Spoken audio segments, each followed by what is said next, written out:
chapter 22, part 8, and most assuredly the last part. Picking back up on Jesus changing the prophecy. That's by his very lips. He's the one. Luke says, he says this to them. Now, he didn't write the Gospels. You know, we don't even get the first Gospel of Mark, until 40 years after his death. And it's filled with quotes and sermons, Sermon on the Mount, different events. 40 years after his death. Well, whoever wrote that gospel, nobody thinks it was Mark, Matthew, Luke, or that's the Apocrypha and Pseudepigrapha, books attributed to other people or hidden books. They just, whoever wrote it, attributed it to Mark, for instance. This is where I left off. Jesus says all things written by the prophets concerning himself are accomplished by his riding an ass into Jerusalem to be delivered to the Gentiles, mocked, scourged, put to death, and rise on the third day. No prophet of the Hebrew Bible wrote this. None. Or any other holy scriptures that didn't get canonized, if there is such a thing. This is not what Zechariah chapter 9 verse 10 says. It is not written by the prophets in any book of the Holy Scriptures. It cannot have anything to do with Isaiah 53 and the covenant with God to receive long life and make the many righteous by his knowledge. Okay, the Hebrew Bible, Christian Old Testament, looks like I'm doing the last two paragraphs. Great Scroll of Isaiah, Apocrypha, and the Pseudepigrapha are all the possible scripture that Jesus could be referencing, and not one book mentions a son of man, God's righteous servant of Isaiah 53, son of God, a man who is God, or any man to be delivered to the Gentiles, mocked, scourged, and put to death, a man who dies for the sins of other men, any man who is to rise from the dead on the third day, or a man who is sacrificed or made to sacrifice himself by God. Another example is Jesus' use of the prophecy of Malachi chapter 3 verse 1. This is where God says, I'm sending my messenger before me to clear the way, and I shall return to my temple suddenly. And the angel of the covenant that you desire is already on the way, which we covered in, I think, 53:10. And let me just read it.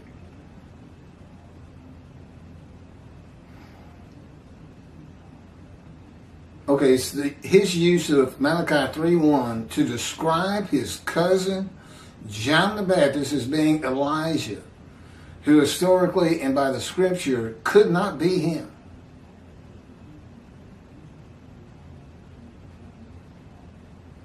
The messenger is Elijah. He's the only man mentioned in chapter 3 of Malachi. He's the messenger. God had his prophet Jeremiah write the new covenant with sin forgiveness for a time to come in Jeremiah 31. Had his prophet Isaiah describe Elijah, who I'm all for, in Isaiah 53, and had his prophet Malachi write that the angel of the covenant you desire is already coming, and the messenger of the covenant is being sent to clear the way for the Lord, who is Elijah. Jesus uses Malachi chapter 3 verse 1 to describe his cousin John the Baptist to be Elijah, but leaves out the angel of the covenant. He didn't mention it. He uses the first two parts of that verse, but not the part where God says the angel of the covenant you desire, sin forgiveness, is already on the way. Why do you think he left that out? Because if John the Baptist is Elijah, The covenant's there. And there's nobody's sins to die for. All the Jewish people in the time of Jesus would have been sin-free if John the Baptist is Elijah. That's why the angel leaves early, by the way. It was for me too. There are two specific covenants to come in the day of the Lord. The new covenant with sin forgiveness must come with the angel of the covenant that you desire. For the reason the covenant of friendship comes with God's servant David. Moshiach, never be me. Jesus said, this is he, talking of John the Baptist, of whom it is written. No, it's not. Behold, of whom it is written, behold, I send my messenger before thy face, which shall prepare the way before thee. By thee, I assume he means himself. Christianity thinks he is God. Jesus is saying that John was clearing the way for Jesus as the Lord, as the Son of God, or God incarnate, and a renowned teacher of the Scripture at synagogues as a young boy. Jesus knew that the Jewish people were without sin if John was Elijah. And in the book of Hebrews, he confirms that what he says is, and it's false, he says in the book written of me, and there's no such book, that God prepared his body for human sacrifice, no longer wanting animals for sin. So, he said it.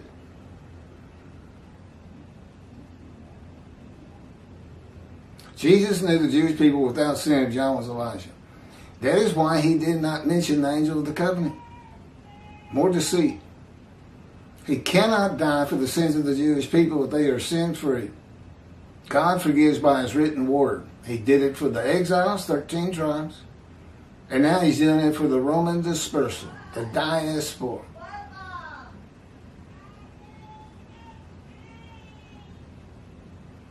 Not human sacrifice.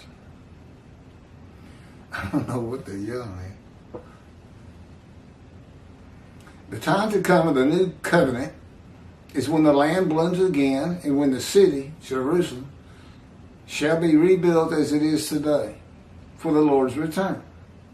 A time to come when the Jewish people are never uprooted and overthrown again. There's a caveat to that. So long as the third temple's built on Mount Zion, not the Temple Mount. He doesn't want anything to do with it. Too small, tainted with Islam, and controlled by Jordan. Certainly we can find a big tract of land on Mount Zion. Between 68 and 70 Common Era, the Jewish people were revolted against Rome 4 times and were defeated, murdered, crucified, and forced to flee the lands of Abraham, beginning the diaspora, the Roman dispersal. The Jewish people were overthrown and uprooted after the death of John the Baptist. The Scripture says that's not supposed to happen. Not only that, God is in his temple in the times of Jesus. Malachi 3 doesn't even come into effect.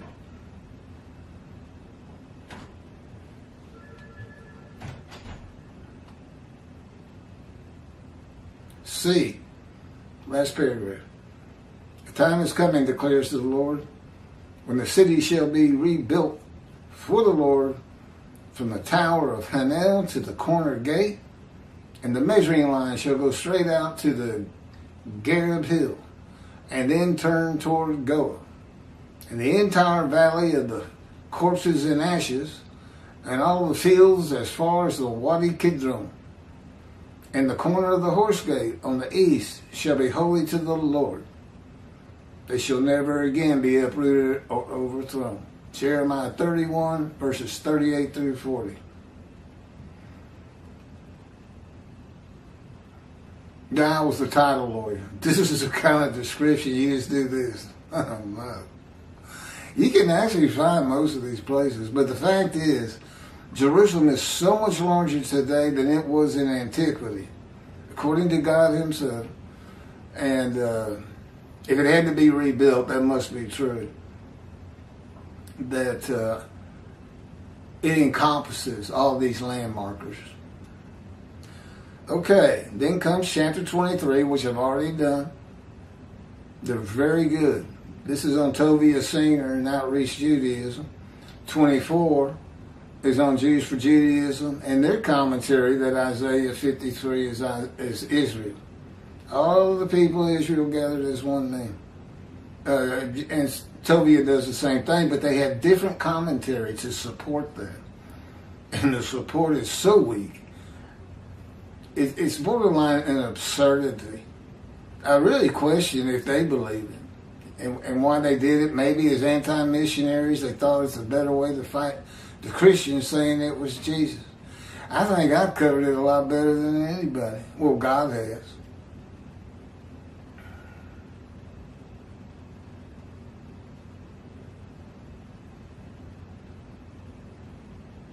So anyway, we're going to be moving to chapter 25. I'm trying to get, it helps me if at the end of the video, and that's it for 22, I give the title for the next chapter.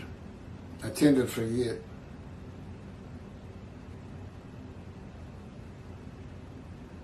You want me to go ahead and shut it off? I can find this.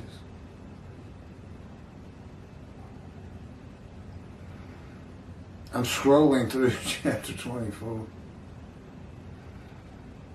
But that's basically it. If you're not interested in the name of chapter 25